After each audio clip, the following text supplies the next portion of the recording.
রাজ্যে প্রতিনিয়ত যান দুর্ঘটনা ঘটছে, কোনোভাবে যেন থামার নাম নেই। আর তাতেই পথ চলতে সাধারণ মানুষজনও কিন্তু দুর্ঘটনার কবলে পড়ছে। তরতাজা প্রাণ যাচ্ছে এই দুর্ঘটনায়। আবারও এমনই এক ঘটনা, দ্রুতগামী বাইকের ধাক্কায় নিহত এক বৃদ্ধা। উদয়পুর খিলপাড়ার বাজার সংলগ্ন তালতলা এলাকার এই ঘটনা। ঘাতক বাইকের চালককে গ্রেফতার করা হয়েছে। জানা গেছে যে নিহত মহিলার নাম রেণুকা বালা পাল, তার বয়স 85 বছর। পুলিশ সূত্রে জানা গেছে তিনি খিলপাড়া বাজার থেকে নিত্য প্রয়োজনীয় সামগ্রী কিনে বাড়ির দিকে ফিরছিল। ওই সময় আচমকা দ্রুত গতিতে আসা একটি বাইক নিয়ন্ত্রণ হারিয়ে তাকে সজোরে ধাক্কা মারে। ধাক্কার তীব্রতায় তিনি রাস্তায় ছিটকে পড়ে গুরুতর আহত হন। ঘটনার পরপরই স্থানীয়রা ছুটে এসে তাকে উদ্ধার করেন এবং খবর দেওয়া হয় উদয়পুর অগ্নিনির্বাপক দপ্তরে। দমকল কর্মীরা দ্রুত ঘটনাস্থলে পৌঁছে আহত অবস্থায় বৃদ্ধা মহিলাকে গোমতী জেলা হাসপাতালে নিয়ে যান। তবে হাসপাতালে পৌঁছানোর আগেই তার মৃত্যু হয়েছে বলে জানা গেছে। কি উঠে আসছে বিস্তারিত শোনাবো। আমার কাছে একটা খবর আছে যে রাজধানীনগর এলাকায় একটা দুর্ঘটনা ঘটে।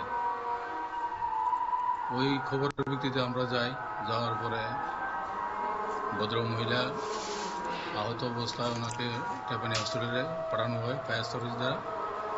তারপর জানতে পারি উনি নাকি মারা গেছেন। তো ওইখানে থাকা যে বাইক রাইডার উনিও সামান্য বিস্তর আহত হয়। ওনাকেও আমরা ট্রিটমেন্ট করি। পরবর্তী ওনাকে আমরা কাকরামা থানায় অ্যারেস্ট করি। আজ ওনাকে আমরা আদালতে প্রেরণ করছি। ওনার বিরুদ্ধে কোনো মামলা করা হয়েছে নাকি সুমোটো মামলা নেওয়া হয়েছে? সুমোটো মামলা নেওয়া হয়েছে ওনার বিরুদ্ধে। ওই বিজাকে কিভাবে ধাক্কা দেওয়া হয়েছিল? জানতে পারি বাইক খুব দ্রুত গতিতে এবং বেপরোয়াভাবে চালকের অসতর্কতার কারণে এই দুর্ঘটনা ঘটে।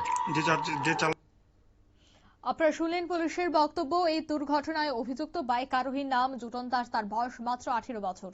ঘটনার পর তাকে আটক করা হয়েছে। কাকরাবন থানার পুলিশ তাকে আটক করে। তবে জানা গেছে দ্রুত গতিতে এবং অসাবধানতায় এই দুর্ঘটনার প্রধান কারণ। তবে এই মর্মান্তিক ঘটনায় গোটা এলাকায় শোকাস্তব্ধ।